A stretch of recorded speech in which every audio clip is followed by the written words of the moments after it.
guys, it's your girl Keish back at it again with another video. As you can see in the title down below, today's video is going to be a short story time about my first time coming to the United States. This video has been requested by a lot of people through DMs, Messenger, Snapchat, Instagram, however you guys could contact me. I've been told that I should make a short video about this. Special shout out. Special shout out to my Uncle Sean for being the best photographer in the family. Hands down, nobody can tell you nothing. He captured a lot of pictures. He sent me some that he can find. So I will be inserting pictures throughout me talking, or I will try to insert them on the screen. If not, I will insert them at the end of the video. As most of you may know, or some of you may not know, I am not from the United States. I am foreign, as you would say. I was born in Suriname, came down here at the age of 10 or 11. I've been down here for about 10 years. So without further ado, let's get straight into the video. Alright, so we're gonna start off when I first found out that I was coming to the United States. So I don't remember how my parents told me, but I was told, or I either overheard them saying that we were coming to America. When they told us that we were coming to America, it was exciting because when any foreign person hears America or the United States, they think big money, big bucks, big everything, you know what I'm saying? So when I heard America, I was like, ooh, I'm gonna be rich. Oh my God, we got money or whatever. No. I was young, so I was like, I didn't really know much. And one thing I did know was that I was going to see my cousins, so I was really excited because the only time I would see my cousins on my dad's side was if we were to go to Guyana for like family events and situations like that. We never ever traveled on an airplane or none of that. When we used to go to Guyana, we used to drive. So a year went by and the day started getting closer. We didn't know how cold it was going to be. We heard about it being cold, but we never knew nothing about no climate change or the weather or different seasons and stuff like that. Because as you know, Suriname is hot. So the time came close, we packed our things, and we were leaving. Now, this is kind of crazy. This is kind of crazy because, as you guys know, in my previous story, I have a weak stomach. And when I get nervous, I tend to have to shit a lot. So, what had happened was, we were on a bus going to the airport. The airport was like I think it was like an hour away from my house. I'm not sure, but it was a good distance. My father's friend lived close to the airport, kind of, sort of. So my parents knew that I had a weak stomach. My mom, as I told you guys, my mom was always the type of person, she was extra prepared. She always had toilet paper, tissues, extra underwear, extra clothes, extra everything. Like, sis never played. She already knows. She got 3 kids and she already know the drill. Like, nobody's not going without nothing because I have it all. You need a Tylenol, she got it. You need to take a shower, that shower's probably in her bag. Like, she got it all.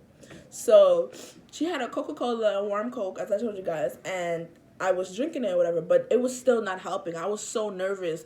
I was so young, and then me realizing that I'm actually about to get on an airplane, it was so scary. I was just like, oh my, I was just thinking about all the bad things, like, what if this happens? What if that happens? What if, like, you know what I'm saying? So it was like nerve-wracking. So we ended up stopping by my father's friend's house, and he told him that I had to use the bathroom. Of course, he was okay with me using the bathroom. Till this day, they still bring that situation up. He's like, oh yeah, I remember when you did it, like, I remember. So as we were on our way to the airport, of course, everybody was like hugging each other and saying our final goodbyes. Not final goodbyes, but, we're not going to see each other. We're moving to the United States, literally picking up our stuff and leaving to a whole nother country. You know what I'm saying? So we're not going to see each other for a long time. Prior to us leaving Suriname, family and friends came over to say bye, give us whatever they gave us. My godmother actually came, and she had gave me earrings. Yeah, I think it was earrings. She had given me these gold earrings. I am not good with earrings, so of course I lost them, and I'm so mad about that. Literally, all we traveled with was jean jackets. That's it. Because as I told you guys, we never knew that it was going to be cold, like cold. Now, think about this. We came to the United States February 14, 2009, Valentine's Day. It was extremely cold, and especially coming from a hot country where it's hot all the time, walking into a place where it's cold, oh my god. When we got off the airplane, the airport was so huge. Like, everything was just big. It was so different from the Caribbean. Like, you can see the difference. Like, everything is huge here. The airplanes, the everything, every single thing was just huge, and it was just like so amazing. Like, oh my god, I am in America. I'm about to meet new people. I'm about to start talking to meet new friends. I'm about to, like, it's a brand new start. You know what I'm saying? So now we're looking for the exit. Of course, my father was really the only one who knew how to speak English because he's from Guyana. He was kind of preparing us on speaking English. We were always around, like, my uncles. When we went to Guyana, we went to Guyana a lot, so we kind of heard the language. We kind of knew what it sounded like, but we didn't exactly know a lot of words and stuff like that. So, and of course, I know y'all used to be watching Dora the Explorer when she used to teach us Spanish, but in Suriname she used to teach us English. So we were also, like, watching Dora the Explorer and, you know, learning a little bit of words here and there. We finally found the exit, and we saw my uncle and everything. Everybody came, gave us hugs. They were so nice, greeting us and everything. They all came in jackets because we came with jean jackets.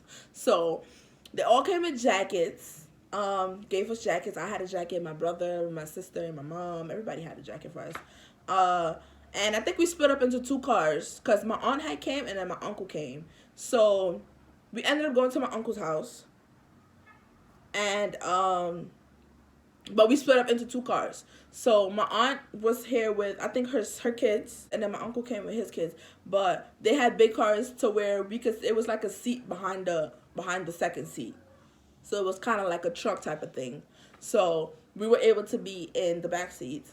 So, you know, they were just asking us about a flight and stuff like that. Mind you, I didn't really know English. So I was answering to what I knew. Like, I wasn't really answering to, like, you know, long sentences. And my uncle, he also speaks Dutch. He understands it. He was in Suriname for a long time.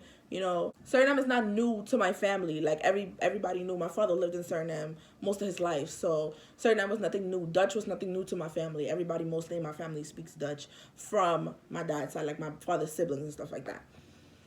So we got to my uncle's house, and it was so amazing. Like, in Suriname, we had a house, but the houses over here are so different. Like, in Suriname, you have a house, you have a yard, your own house. Like, the yard is huge. The houses are huge. Of course, you have an upstairs, downstairs, depending on what you can afford. We had a mango tree. Like, I came from climbing mango trees to get mangoes and chasing iguanas. Like, I went from stuff like that to coming down here, and, like, houses were big, but the backyards were not as big. Like, you know what I'm saying? Everything was just different. They were interconnected houses that I never knew about that ever existed. Like, everything here was just so different. And plus, it was cold. It was freezing. It was freezing. February, oh my God, 2009, they were not playing. Oh my God, they were not playing. So we got into the house, we settled down. My uncle showed us where we were going to stay or whatever. And everybody was basically at my uncle's house. It was kind of like a little mini get together, but just with my aunt, my uncle, of course, because it was his house, her kids, us running around up and down, they talking to my parents, you know, a little mini get together or whatever. And it was fun. Like, honestly, it was an awesome experience, actually, because without that experience, I wouldn't want to travel.